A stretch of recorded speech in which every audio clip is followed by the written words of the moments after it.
Watch out and take care. A woman named Greta Evans travels to the United Kingdom after being hired as a nanny by a rich family. Upon her arrival, she immediately takes off her shoes and looks around the mansion because the owner is away. She is surprised by the arrival of a man named Malcolm. Malcolm himself is a local delivery man who stops by often. Then Malcolm invites Greta for a tour. Not long after, comes an elderly woman, Mrs. Heelshear, the house owner's wife. Mrs. Heelshear asks where Greta's shoes are. Greta shows where she had taken off her shoes, and she is surprised as they are gone. Mrs. Heelshear casually says, it is probably her son's doing. Then Mrs. Heelshear invites Greta to meet her husband, Mr. Heelshear.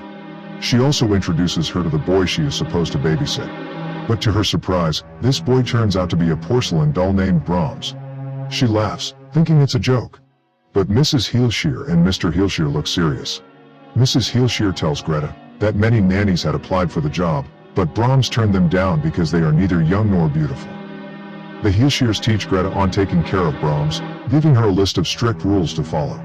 This includes reading to Brahms in a loud and clear voice, playing loud music for him, keeping the leftovers in the fridge, setting a mousetrap, and giving Brahms a goodnight kiss. Mrs. Heelshear tells Greta that Brahms is shy and only moves when no one is watching. Mr. and Mrs. Heelshear then ask Brahms his opinion on Greta. Greta feels strange with what she sees. Mr. Heelshear closes the door for privacy. Before long, the two of them come out and tell Greta that Brahms likes Greta and he wants her to babysit him. Greta calls her sister to tell her about her experience in the house.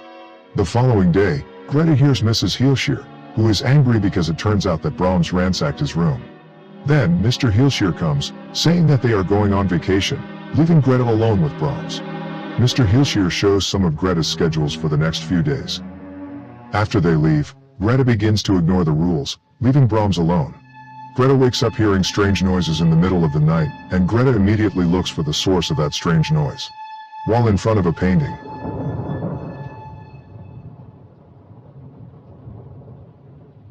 is coming right out of a wall to choke her. It turns out to be a nightmare.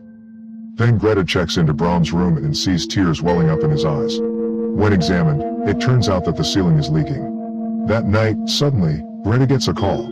But when she picks it up, no one speaks. In the morning, Malcolm comes to deliver groceries, and Greta asks a few questions about Brahms. Malcolm tells her that Brahms was once a real boy and was the only child of Mr. and Mrs. Heelshear. But then, one day, their house caught fire and after not being able to escape on time, Brahms died. The doll is simply a coping mechanism for the family to deal with their loss. Malcolm then asks her out for a date that night. Greta agrees. Greta gets ready for the date. While on the phone with her sister, Greta sees that Brahms is watching her, and she closes the door. Greta continues to shower. However, she is surprised to find that her hair has been cut, and her dress and necklace are missing. Greta then rushes to look for it. She is lured to the attic by strange noises. She climbs the ladder and suddenly, the attic ladder closes by itself. Greta is locked inside. Malcolm comes to pick up Greta, and Greta shouts for help, but Malcolm doesn't hear her, and he leaves instead. Greta then tries to find another way out. Then suddenly, a huge shadow appears in front of her face, shocking her. And she faints. In the morning, when Greta wakes up, she is mysteriously let out. She explains to Malcolm what happened last night. It turns out that the ladder can close and open on its own. Greta asks Malcolm about Brahms once again, and he states that there are two rumors about Brahms. There are some people in the town who feel sorry for him as they remember him being a very good boy, but on the other hand, there are others who claim that the boy was evil. Later that night, Greta calls her sister again. Her sister tells her that her abusive ex-boyfriend named Cole has been trying to find out where she is. Greta hates Cole very much. Greta suffered a miscarriage after being beaten by Cole. Greta then gets ready for bed and brushes her teeth. Just as she finishes brushing her teeth, she hears a strange noise from Brahms' room. She approaches, and Brahms' room is seen very messy with a lot of papers scattered. She straightened Brahms' head, which is tilted, and suddenly the head moves by itself, but it is just another nightmare. The next day, Greta goes to Brahms' room and sees that Brahms has changed his position. He sits with her schedule beside him as if he is asking Greta to obey and do everything as scheduled. Greta, who is shocked, immediately runs to her room and tries to call her sister. Suddenly the phone rings. As Greta answers the phone, a child's voice is heard telling Greta to follow the rules. Follow the rules. Then a shadow appears under the door, and a child's voice is heard. Greta now realizes that the doll holds far more secrets than she had initially imagined. The doll is alive. Greta then opens the door and sees a tray of food filled with sandwiches that Brahms has given her. At that time, Greta has mixed feelings. It turns out that Brahms doesn't want to hurt her, he just wants her attention.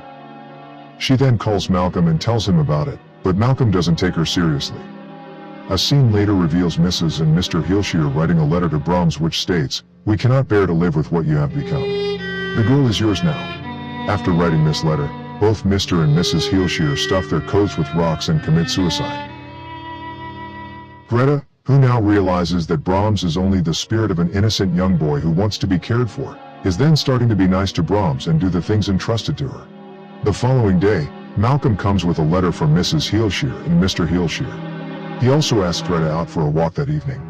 However, Greta now feels responsible for Brahms and refuses Malcolm's invitation. Disappointed, Malcolm leaves. Greta is then surprised by Brahms, who can move places by himself. The following day, Greta asks Malcolm to come, to show that Brahms is actually alive.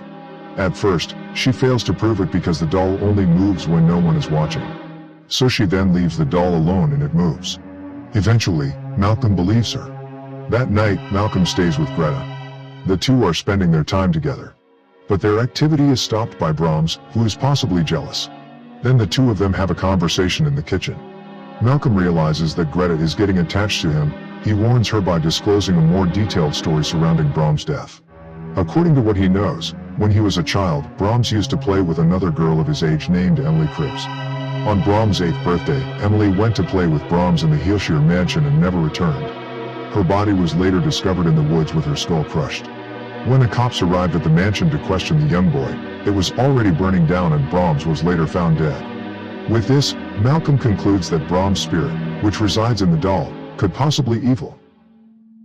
In the morning, Greta's abusive ex-boyfriend, Cole, shows up at the mansion intending to force Greta back home. For Greta's safety, Malcolm stays nearby. At night, Greta asks the doll for help. Cole wakes up and sees a message written in blood telling him to leave. Believing it was done by either Greta or Malcolm, he becomes furious. Realizing that Brahms did it using rat blood, she tries explaining it to him, but he refuses to believe her. Eventually, Malcolm ends up joining them and he too tries to convince Cole that there's a lot more to the doll than meets the eye. Cole gets a fit of anger and he smashes the doll to pieces. This is when the lights in the house start to flicker. The house begins to shake and they hear noises behind the walls. Cole tries to figure out where the noise is coming from. Then, suddenly, the mirror explodes. Cole falls behind. From a hole behind it, emerges a man who turns out to be the real now adult Brahms wearing a porcelain mask identical to the doll's face. Brahms beats Cole and kills him. Malcolm and Greta are frightened and run for safety. Greta and Malcolm discover Brahms' room. There, they find a doll made from Greta's missing dress, hair, and jewelry sits in Brahms' bed. From that room, Brahms has been watching Greta all this time. Greta also finds the goodbye letter from the Heelshears, revealing their plan of leaving Greta behind as a mate for Brahms. Then Brahms finds them. Brahms knocks out Malcolm, threatening to kill him if Greta leaves. Greta is able to escape the house but returns to save Malcolm. Arming herself with a screwdriver, she invokes the rules and forces Brahms to bed. He asks for a goodnight kiss. When he tries to kiss her, she stabs him.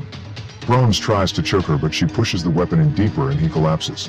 Greta rescues Malcolm and they escape the house.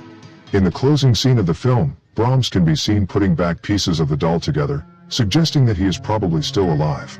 From all of this, we can deduce that Brahms never died in the first place. He was always a twisted little kid and he ended up murdering Emily Cribbs on his 8th birthday. To save him from the world, his parents burned their own house and faked his death, and hid him in the walls of their grand mansion. It also reflects on why Mr. and Mrs. Heelshear committed suicide. Eventually, their guilt outweighed their love for their child and they decided to end their own suffering.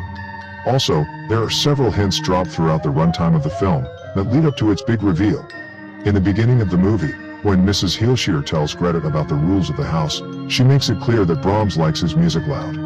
This suggests that since Brahms lives in the walls, music or anything that is being read out to him should be loud enough to be audible through the walls. The Heelshears also seem to be very particular about keeping their house vermin free.